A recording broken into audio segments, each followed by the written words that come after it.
Welcome to the new episode of the Tin Dog Podcast. In this episode I'll be talking about the new series, first episode, Smith and Jones, written by Russell T Davies. But first, a note about the Tin Dog Podcast. I hope I'll be able to do a little podcast about every single episode once a week and publish it as soon as possible. However, that can't be guaranteed, so I will try my best and I will try and review it for everyone. Of course, I'm not actually sure anybody's listening to this. You listen to some podcasts out there and you get them always going on about how marvellous the feedback is and that they've all received copious amounts of emails.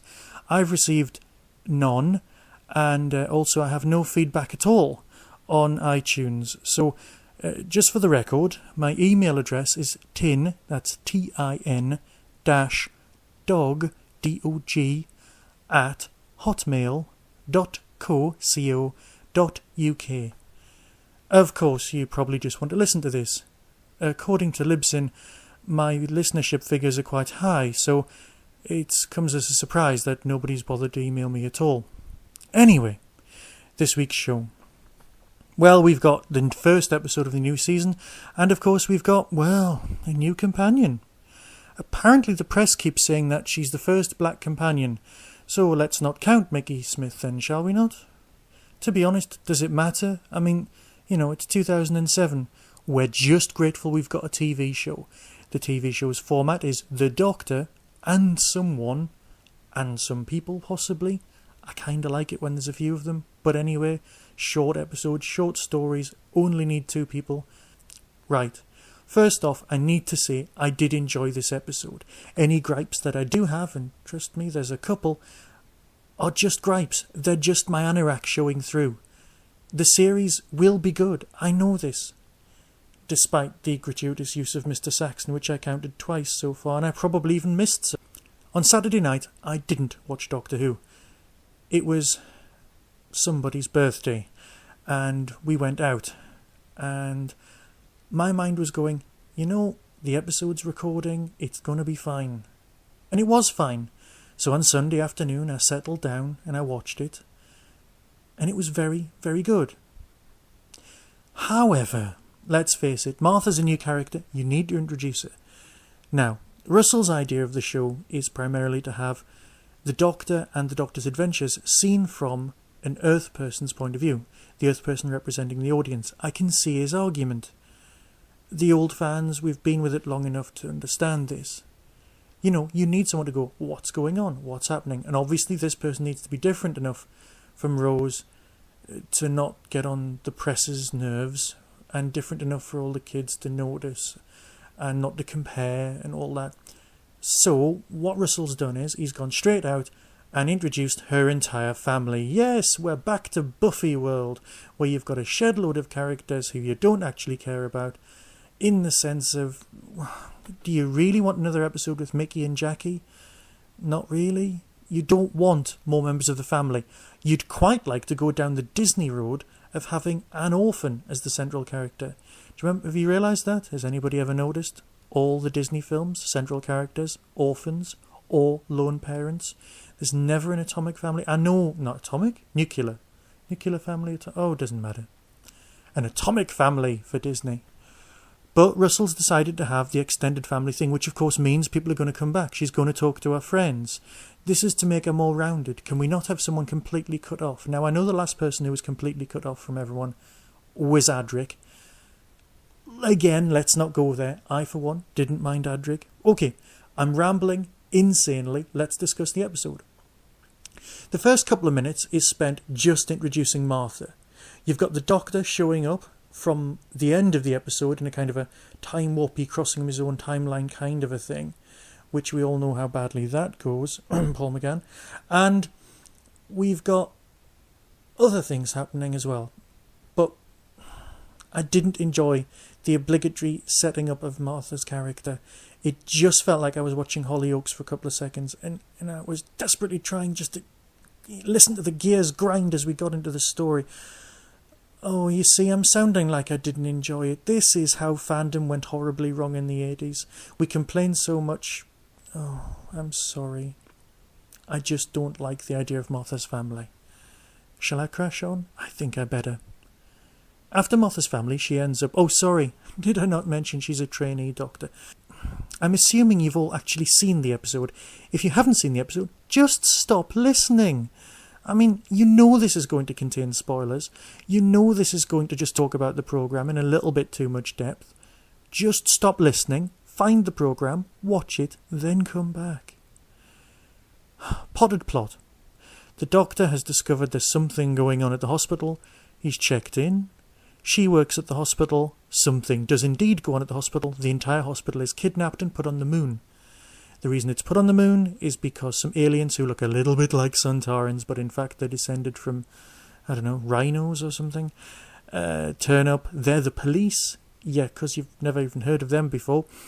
And the police are on the hunt for an escaped criminal who is something called a plasmavore. Plasmavore's a type of vampire. Yes, all of the classic fans went, surely that's a hemivore. Now I'm guessing it's a specific type of hemivore, or it's a completely different creature, or more likely it's an offshoot of the great vampire discussed in some Tom Baker story. I know it was State of Decay. I'm trying to sound as though I don't know these things, but you know I do. You've got the 7th Doctor story with the hemivores, you've got the 10th Doctor story with the plasmavores, and you've got the 4th Doctor story discussing the great vampires. You see, the vampire theme is great. It plays into the whole gothicness, which is why, instead of having fangs and tearing somebody's throat out, she comes at you with a terrifying 10-pence straw. Yeah, I know Russell's trying to make household objects scary, but you really could have done with some sort of small shape changing, or even a proboscis or something coming out to make her more alien than she looks. Anyway, you've got an old lady who these creatures are looking for, or the creatures are called the Jagoon or the Dragoon, or either way. She's got some henchmen. Now, let's for a moment talk about the design. You've got your lovely space rhinos, and they're dressed in leather costumes and a space helmet. Classic proper aliens. Don't look like a bloke in a costume that much. A little bit Horns of the Nimon thing going on, but don't go there. Don't go there. However, at the bottom of the costume, they appear to be wearing the same New Rocks that I bought in Newcastle about a year ago. They're very nice boots, but to be fair, they do all seem to be wearing the same boots, but they really could have dressed them just a little bit more, because they just look, well, they were New Rocks.